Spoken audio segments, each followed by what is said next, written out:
Hekk kif is-sajf daħal ġmielu, is-sħan arrankat u l-għaniqet tal-għeneb bdew jiddendlu l-barra midwieli, beda l-istaġun tal-ħidma l-bidwi li kabbar l-għeneb hekk kif ninsabu qrib il-vendemja, iż-żmien li fih jibda l-ħsad tal-għeneb. Wara żewġ staġuni bsin li kienu karatterizzati minn riħ qawwi u nixfa li waslu għal nuqqas qawwi ta' għeneb, il-bdiewa jinsabu fuq ix-xwiek biex isarfu ħidmithom fi staġun li mistenni jkun wieħed b'saħħtu. L-ewwel ma jibdew l-ħsad tal-għenba bajda li minna jsir l-inbit abjad biex imbagħad ikompli l-ħsad tal-għenba ħamra li minna jsir l-inbit aħmar u l-passito, inbit tad-deżerta li jsir mill-għenba ħamra nixfa.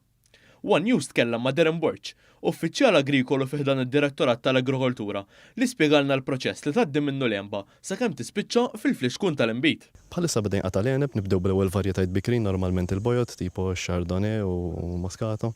Il-tuħ tal-għeneb għandu għaddej sa bażikament nof Settembru, normalment nagħlqu bil-varjetajt Maltin. L-aħħar waħda tkun normalment il-Girgentino, li hija waħda mill-varjetajt indiġeni Maltin flimkien mal-ġellewza li hija l-għenba ħamra tagħna Maltija. Is-Sur Borch żied jgħid li l-art Maltija imżejna bis-sustanzi neċessarji li jagħmluha ideali biex jikber għeneb li ssibu f'bosta pajjiżi, kif ukoll dak indiġenu. Bħal għeneb għandna ħafna varjetajiet hawn Malta, mitnieli huma ġifieri li bojot u ħomor, u mbejjed nieħdu diversi ġifieri mbejjed minnhom aħna nagħmlu diversi kategoriji Maltin bħala mbejjed.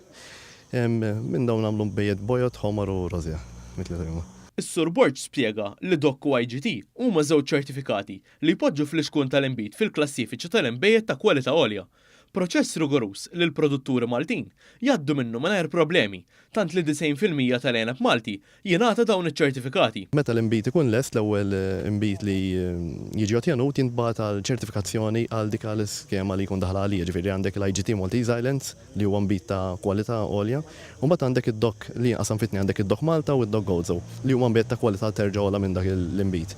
Once li jiġi ċertifikat, dak l-inbit jista' joħroġ kummerċjalizzat b'dik il-tikketta li tiċċertifikaħ bħala inbit Malti awtentiku ta' ċertu kwalità. F'attività fiċ-ċentru tal-vitikultura fil-Buskett, is-Segretarju Parlamentari għall-Bidja Clint Camilleri wera s-sodisfazzjon tiegħu għal-livell li ta' għeneb li qed jipproduċi l-bidwi Malti u stqar li l-Gvern se jkompli jagħti l-importanza għall-edukazzjoni tal-pubbliku biex jikber l-apprezzament lejn il-prodott lokali.